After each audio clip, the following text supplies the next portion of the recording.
welcome back. Now, the recent Pride March once again turns the focus on the angst among the transgender community, especially when it comes to sex reassignment surgeries, a process by which a person can finally become a complete male or female. But this is one surgery where patients are eager to go under the scalpel, but the support system is still taking baby steps. 3 years ago, Dr. Jayaraman performed the first sex reassignment surgery at the government hospital in Chennai, and till date, he has performed over 40 such surgeries. So in that process, we should get the legal opinion and also their physical fitness regarding the surgery. All these things we obtain, and then we go ahead with the surgery.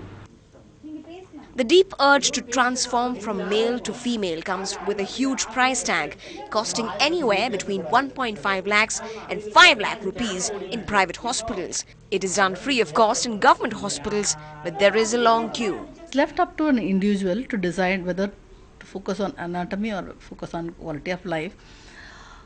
But a person has to think a lot before taking a decision on sex reconstruction surgery or emasculation to become a third gender. The option of a surgery itself is a huge relief to many. In the past, surgeries done by Thayama were crude and painful. Thayama operation பண்ணாங்க. அதாவது திருநங்கைகளை வந்து உயிரோட நிக்க வச்சு சுயநினைவோட அந்த ஆணுறுப்பை வந்து துண்டிக்கிற operation. ஆணுறுப்பையும் அந்த விதைப்பையும் cut பண்ணி தூக்கி போடுறது. சுயநினைவா எந்த ஒரு மயக்க மருந்து எந்த ஒரு ட்ரீட்மெண்ட் கிடையாது. அறுத்து அப்படியே படுக்க வச்சு கொஞ்சம் கொதிக்க எண்ணெய் ஊற்றுவாங்க அந்த ரணத்தில். இந்த மாதிரி தான் இருக்கும் அந்த ஆப்ரேஷன். ஆனால் அந்த நேரத்தில் வந்து சிலர் பிழைப்பாங்க, சிலர் செத்து போயிடுவாங்க. But the biggest change the transgender wants is a change in people's mindset towards the community and the authorities to make sex reassignment surgeries both accessible and affordable. In Chennai with Deepika, Evelyn Matthew for NDTV Hindu. Let's move on to some national news now. Maria Susay-Raj, the Kannada starlet who made it to the headlines for her involvement in the gruesome murder of Neeraj Grover, walked free from jail today a little after noon. Following a visit to the Mahim church today, Maria, along with her lawyer, addressed a press conference this evening to give her version of what had happened.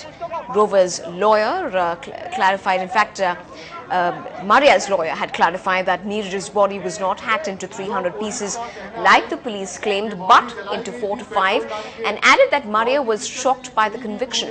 Maria, on her part, claimed innocence and stayed away from speaking about the case and said that her stay at the jail for 3 years drew her closer to God. The conference called by Maria saw very dramatic moments when Neeraj Grover's friends disrupted the meeting, raising slogans asking her to speak instead of her lawyer. Earlier on, Maria was escorted out of the Baikola jail in Mumbai today by her brother, and that was amid media frenzy that they had managed to really duck the waiting reporters and cameras and got into a car and sped away with media men following them. Maria has been in jail since 2008, and having served her time, she was let out.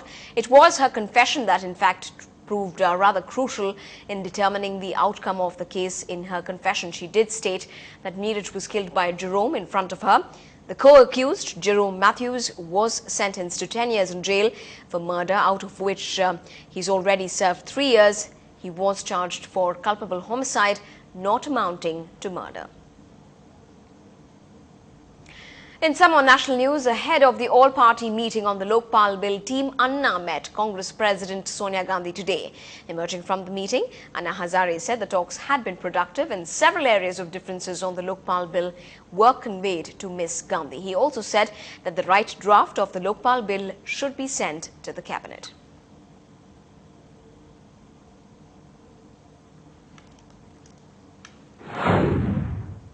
सरकार ने जो बनाया, हम जो बनाया, तो parliament में सही ड्राफ्ट जाना चाहिए। बिल्कुल, तो पार्लियामेंट में चर्चा होगी। आप चाहते हैं दोनों ड्राफ्ट ही अधूरा भेज रहे तो चर्चा क्या होगी?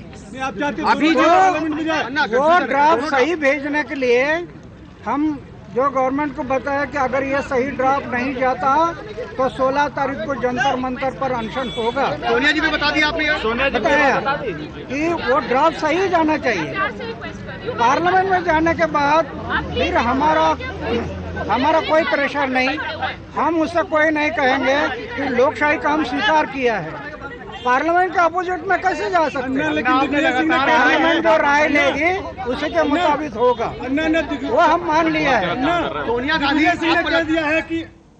Moving on, Defence Secretary Pradeep Kumar is the new Chief Vigilance Commissioner. He was unanimously elected as the next CVC by a panel comprising Prime Minister Manmohan Singh, Home Minister P. Chidambaram and Leader of the Opposition in the Lok Sabha, Sushma Swaraj.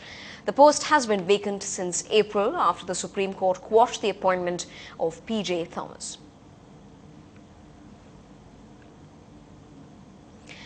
There's some relief for Mumbai's famous Juhu beach as the 9,000-ton cargo ship MV Wisdom, grounded there for the last 20 days, has been refloated and moved into the sea. The MV Wisdom had been stuck on the beach since the 12th of June when a rope tugging the stationary ship snapped due to bad weather.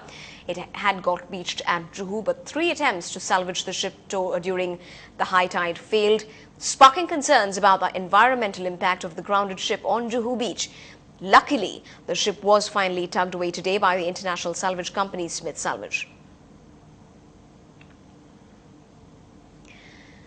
Moving to Bihar, 4 years ago, the government there promised to eliminate Kala Azar, an extremely debilitating disease that not only kills scores every year, but leaves thousands with severe morbidity. Already over 6,000 cases in fact have been reported, and the numbers are only growing. Districts like Muzaffarpur, which already are struggling with a massive load of encephalitis cases caused by an unknown virus, are now facing a rush of Kala Azar.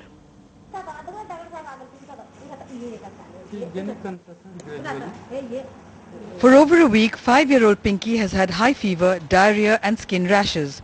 All symptoms of Kala Azar, the second largest parasitic killer after malaria in the world.